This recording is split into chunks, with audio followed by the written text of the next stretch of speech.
mati bisa hidup kembali. Ini mitos kesaktian ilmu ajian Pancasona. Mungkin sudah banyak yang tahu akan legenda ajian Pancasona yang dimiliki oleh tokoh pewayangan Subali. Selain Raden Subali, ajian legendaris Pancasona ternyata juga diketahui dimiliki tokoh-tokoh legendaris Nusantara.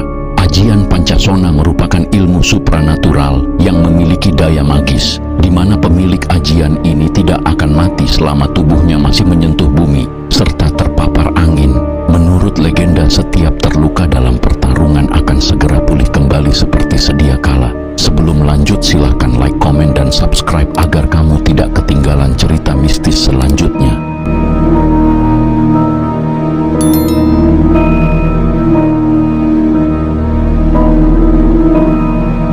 Konon untuk memiliki ajian Pancasona ini membutuhkan usaha yang ekstra keras, karena untuk menggunakan ajian ini memerlukan konsentrasi, kesabaran, dan tingkah laku yang cukup tinggi. Menurut Kamus Besar Bahasa Indonesia, Pancasona berasal dari kata benda. Ajian Pancasona merupakan mantra yang menyebabkan seseorang yang telah mati bisa hidup kembali. Dengan masuknya kata Pancasona dalam Kamus Besar Bahasa Indonesia, maksudnya ilmu ini memang benar-benar ada di Indonesia, bukan mitos, legenda, cerita rakyat, atau isapan jempol belaka.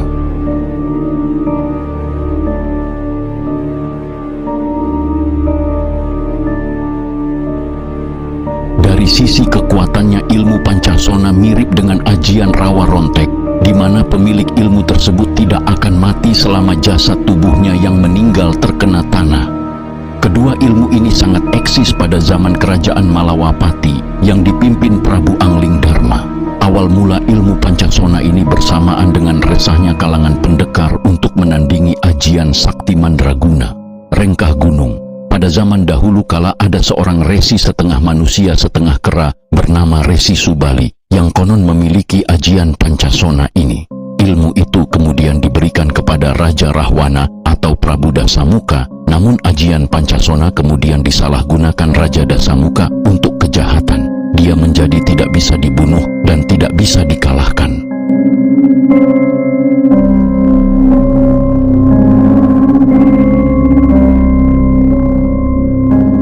Padahal, ilmu kesaktian apapun semestinya digunakan untuk kebaikan. Sebagai hukuman, Rahwana kemudian mendapatkan hukuman pahit dari dewa.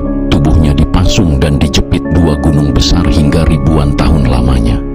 Sejak peristiwa itu, tidak ada lagi orang yang memiliki ajian Pancasona.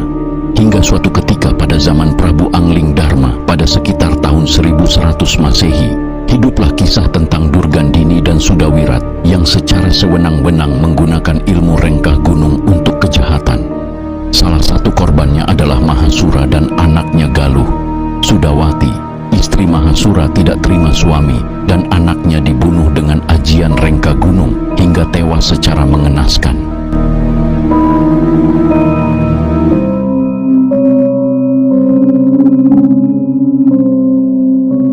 Sudawati kemudian bertapa, tidak makan, tidak minum, hingga dipertemukan dengan Batara Wisnu yang dipanggil dengan nama Romo Pangeran. Sudawati meminta petunjuk untuk mengalahkan ajian Rengkah Gunung, namun Romo Pangeran mengatakan bila ajian Rengkah Gunung hanya bisa dikalahkan oleh ajian Rengkah Gunung, dan ilmu itu tidak diberikan lagi kepada siapapun. Tapi ada satu ajian yang bisa menandinginya, yaitu Pancasona. Sudawati kemudian melanjutkan pertapaan, dijemput dua dewa dan diantar kepada Resi Subali di alam gaib.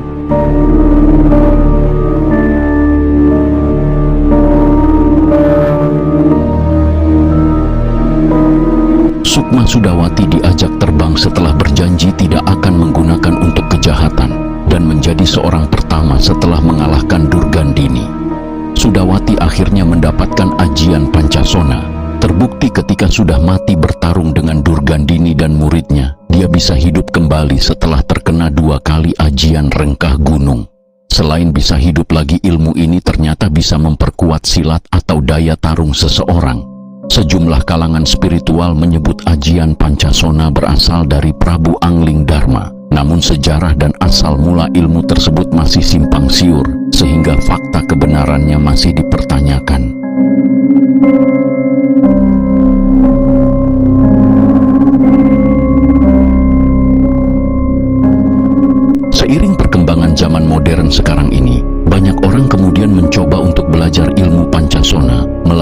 pengambilan mustika benda gaib hingga menjalani ritual puasa maupun tanpa puasa. Itulah ulasan singkat tentang ajian Pancasona, dan hal ini ternyata memang benar adanya di dunia nyata dan bukan mitos belaka. Semoga bermanfaat. Sobat Mistis, tulis pendapatmu tentang ulasan di atas. Terima kasih.